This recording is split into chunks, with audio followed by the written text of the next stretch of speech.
how many dream stealers there are in the world? I'll never forget, my brother said to me, you should get out of Amway. And I said, okay, what if I did listen to you and I did get out of Amway? What are you going to give me to replace it with? He said, nothing. Oh, so you won't shut up about my dream and you hope that I fail, right? Yeah. And you're not going to give me anything to replace it. If somebody's putting your dream down, they should have something to replace it with that's better. But the fact that you've gone through, you've failed at 13 businesses and you found success through every failure that you had. All the breakdowns are the things that gave you the breakthroughs to give you that success, and you took it and you learned from it, because all it did was show you something that you didn't know. So, tell us a little bit about, why you believe the School of Hard Knocks has its benefits. Well, it's very simple. Years ago, I was talking to my mentor, and my mentor was asking me the question, Dan, what do you think is the number one quality, the number one characteristic of a successful entrepreneur? Yeah. And I say, well, it's great idea. No. Is it having a great team? Yeah. No. How about the vision? No. How about you have to be able to implement? Yes. Massive action? No. You need money? No. The right contact? No. Well, then what the heck is it? And he said something I'll never forget.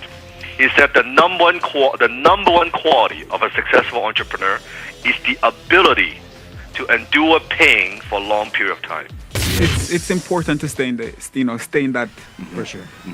Because what I feel there's this, because the more I think about everything that I'm doing, the more I get hot, because I know when my body is going, especially when I'm resonating, because I can feel this hot chill go down on my spine. I'm like, oh my God.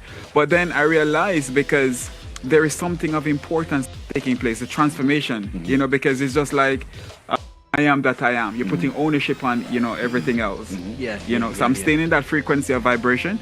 So the more I realize that I'm getting information from, my mentors, and I'm believing, because it's in the belief system that everything works, and staying in that vibration, I realize that, okay, I sometimes I go to my bed, I feel like I'm floating. One day, and this call's about to take a twist, so I hope you guys are ready for what I'm about to tell you right now. It's going to get weird quickly without curse words, so hang tight. No, you can curse. Guys, one day, if your listeners are listening, they're going to freak out with this. One day, I'm 20, August of 03 would make me how old? So August of 03, 24 years old. Okay, I'm 24 years old, and I made a decision that I'm not going to have sex until I make my first million. And I know, listen, I'm telling you.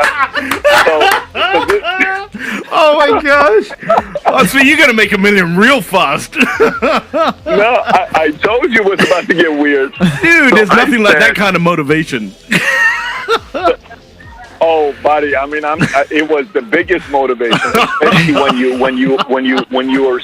especially when you are constantly, going after it. That hunger factor that you just are seeking it, right? So you guys know how long I lasted. Now here's the challenge. I want to ask you guys: how long do you think I lasted? How long do you think it lasted without any of it? Without having any sex? How many months would you say? Let's see if you guys are good with your dude, you need an intervention, man. I would say like 6 months. I would less. Less? Oh my God. So let me tell you, I went 17 months, guys. 17 months? Guys. Yeah. Now you got to realize the first girl after the 17 months, she's still in the hospital. Her pelvic bone is scarred. Oh, this guy's killing me. Excusitis is a looks for excuses. And excusitis is a serious disease that is eroding the foundations. And you can have excuses, but you're not, or you're going to have results, but you're not going to have both. I don't understand how watching 10 hours of CNN and watching Donald Trump and everything that's happening over there is changing your world. Don't understand what that has to do. I don't understand how a slaughter of a people in a certain country is helping you move forward. I don't understand hearing about this rights and that rights and this fight and that fight is helping you move forward. At the end of the day, broke can't help broke. I guess, and if you want to get yourself into a position, Can you where just repeat that? Broke can't help broke. Okay, got and, it. and if you're not putting yourself in a situation where you have more resources, so that now maybe you can go make a difference in the places that where you have the concerns, it's really a futile conversation. Like, I don't believe in rhetoric. I believe a lot of conversation makes us feel like we're really smart. You know what I mean? And I listen, because even if you listen to the pundits, a lot of them on the TV, on the CNN, who cares what their opinions are? At the end of the day, all that matters is what papers getting signed and what the policies are. Yeah. All of the rest doesn't matter. It's just like when you're watching a professional athlete, watching a game, the commentators have they don't change what happens on the field or on the court or on the ice. That's up to the players. And you're the player in your game. So the question, are you going to continue to get played, or are you going to be the player? Like, it's up to you.